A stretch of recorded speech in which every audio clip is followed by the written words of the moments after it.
it going. Today we're going to talk about public policies. So we're going to see what public policies are, how the responsibility for the services provided to the population is divided, how people can participate in this process, what the types of public policies are, and how their implementation happens. Shall we get started then? Great. Class, everyone. Hello, everyone. I'm Ana Lucia Almeida, and today I'm going to talk a bit about public policies.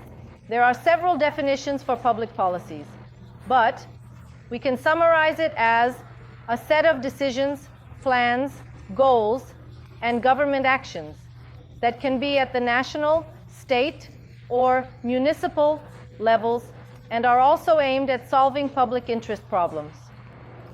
It can also be defined as the participation of the people in the decisions of a city or a territory.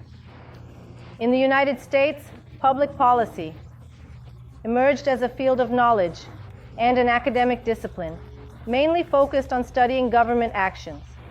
In Europe, studies and research were more focused on analyzing the role of the state, other than on the actions of governments. Here we highlight some topics that are more directly related to people's daily lives.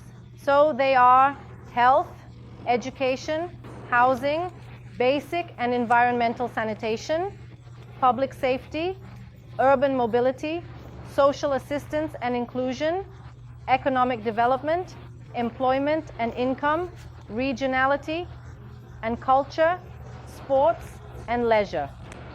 The responsibility for the services provided to the population is divided among municipalities, states, and the federal government.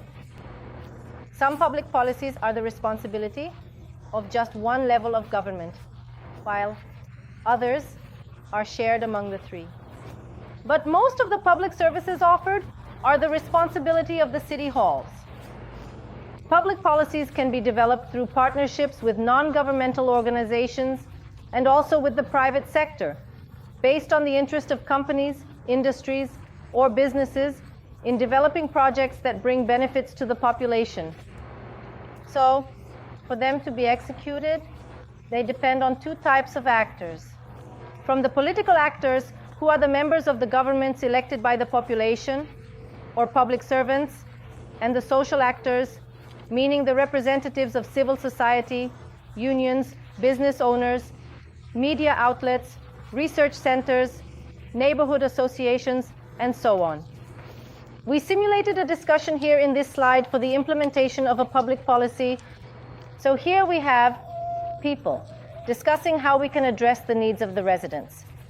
We need to look at all the priorities, prepare an action plan, and we have to assess the financial feasibility to carry out these projects.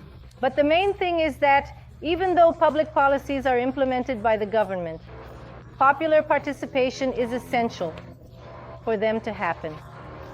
And how can the population participate in this process?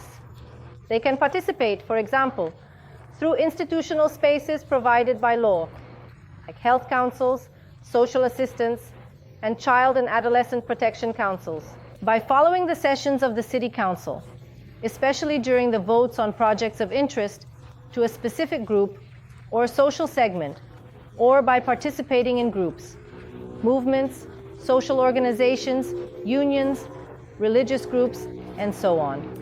In this slide that we're going to see now, we'll look at how people can participate and what the main demands are.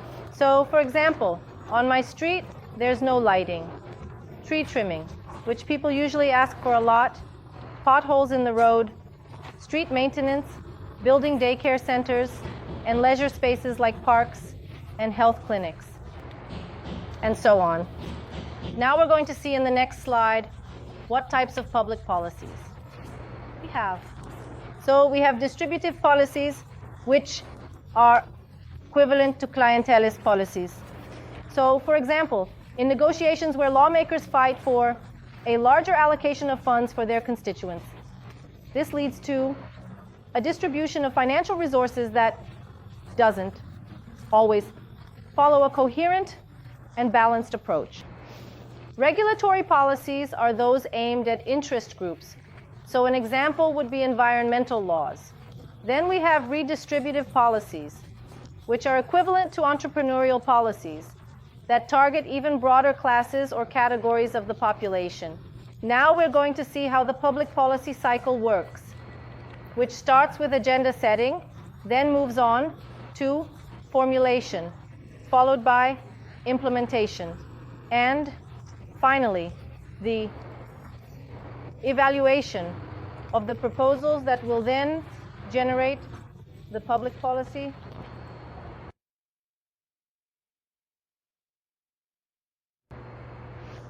Now, going to look at some examples of public policies.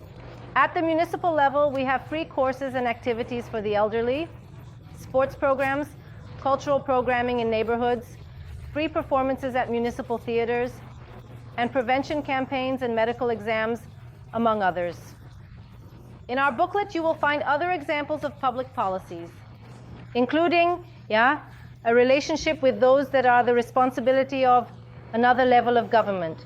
We also have public safety at the state level, like the military police, fire department, basic sanitation, water, sewage, public transportation, the subway, which is totally related to the state government, and education, which includes elementary, middle, and technical education. We also have public policies at the federal level. Here we can highlight social assistance policy, the unified health system, economic policy, higher education in the case of federal universities, and the national environmental policy. Hi everyone. In the next class, we're going to talk about social responsibility. It's a very important topic, especially for companies that are seeking certification. Pay close attention. Make the most of the next class.